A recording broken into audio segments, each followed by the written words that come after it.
Dua. Assalamualaikum warahmatullahi wabarakatuh.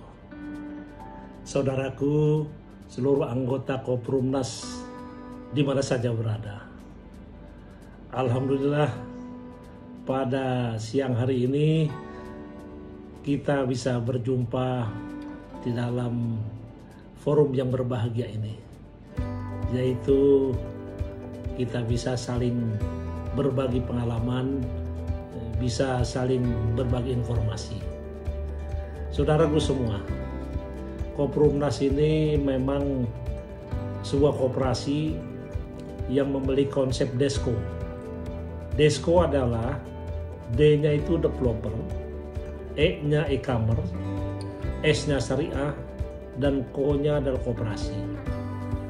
Yaitu Koprumnas adalah sebagai developer, karena Koprumnas harus membeli tanah, harus mengurus perizinan perumahan yang memang ditentukan oleh pemerintah, dan harus membangun rumah serta harus memasarkannya atau menjual. Dan menjualnya kita hanya untuk anggota Koprumnas. Tentu saja untuk menjual rumah tanpa riba, tanpa PJK, tanpa slip gaji, itu mudah sukar.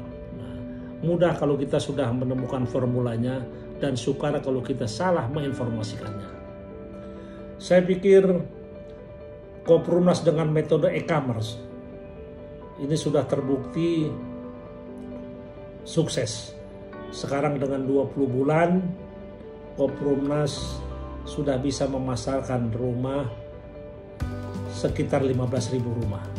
Walaupun rumahnya belum kita bangun, karena sebagai ketentuan yang sudah kita canangkan atau utarakan di dalam anggaran dasar, anggaran rumah tangga, dan SOP, bahwa 2 tahun dulu anggota membayar simpanan wajib yang merupakan angsuran rumah, baru tahun ketiga kita bangun rumah. Alhamdulillah untuk lokasi kita yang pertama, yang tertua adalah Jonggol. Di Jonggol sekarang sudah memasuki bulan ke-20. Walaupun belum 24 bulan, alhamdulillah. Karena perizinan sudah sampai dengan IMB selesai, sudah mulai kita bangun. Tentu saja pembangunan kita secara bertahap. Karena kita menyadari bahwa dana kita hanyalah dari anggota, oleh anggota untuk anggota. Yang jadi persoalan sekarang, saudaraku semua, anggota yang menjadi anggota Koprumnas, yang di dalamnya adalah saudara kita yang berpenghasilan tidak tetap, ini mengalami fluktuatif yang selalu setiap bulannya berubah-ubah. Bulan saat ini misalnya yang mengangsur atau membayar simpanan wajib 90%, bulan depan bisa saja drop menjadi 30%. Inilah yang membuat kesulitan kami untuk kita konsekuen melunasi angsuran tanah, yang memang tanah yang kita beli juga dibayar bertahap. Oleh sebab itu saya minta kepada saudaraku semua anggota Koprumnas harus menyadari bahwa Koprumnas tidak punya investor kecuali investornya adalah anggota.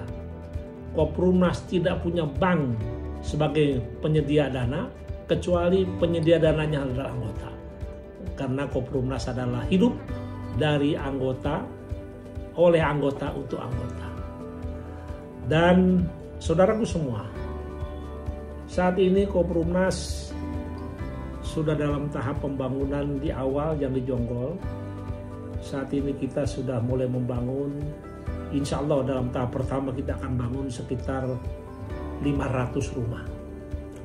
Nah, 500 rumah ini tentu saja bertahap dan perlu saya kenakan denda.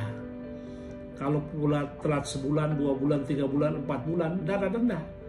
Tapi sesuai kesepakatan setiap anggota yang sudah ditandatangani bersama, apabila anggota tidak membayar simpanan wajib berturut-turut 6 bulan, maka anggota ini ya terlalulah dalam pernyataannya dia harus dinyatakan berhenti dari keanggotaan Koprumnas. Karena kalau tidak, kami harus membayar angsuran tanah dari mana kalau tidak dibatasi seperti itu. Makanya setiap yang 6 bulan berturut-turut tidak ngangsur, otomatis anggota tersebut berhenti, dan simpanan wajib yang sudah diberikan kepada Koprumnas akan kita kembalikan setelah 2 tahun. Ini adalah konsekuensi yang sudah ditandatangani dan disepakati bersama. Oleh sebab itu, saya berharap dan saya menghimbau agar kewajiban anggota untuk membayar simpanan wajib yang sudah ditentukan dalam anggaran dasar dan anggaran rumah tangga selama 24 bulan jangan putus. Kalau Bapak, Ibu, dan saudaraku ingin mendapatkan rumah tepat waktu. Konsekuensinya, memang kalau membayar simpanan wajib, sebulan bayar, sebulan tidak, sebulan bayar, sebulan tidak, itu setelah 24 bulan, itu ternyata baru dilunasi hanya 10 juta, berarti hanya 10 bulan.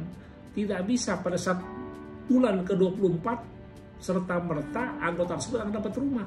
Dia harus mundur karena dari akumulasi angsuran yang tertunggak itulah merupakan juga ya, penundaan untuk pembuatan rumahnya. Ini harus disadari karena uang kita adalah dari anggota, oleh anggota untuk anggota.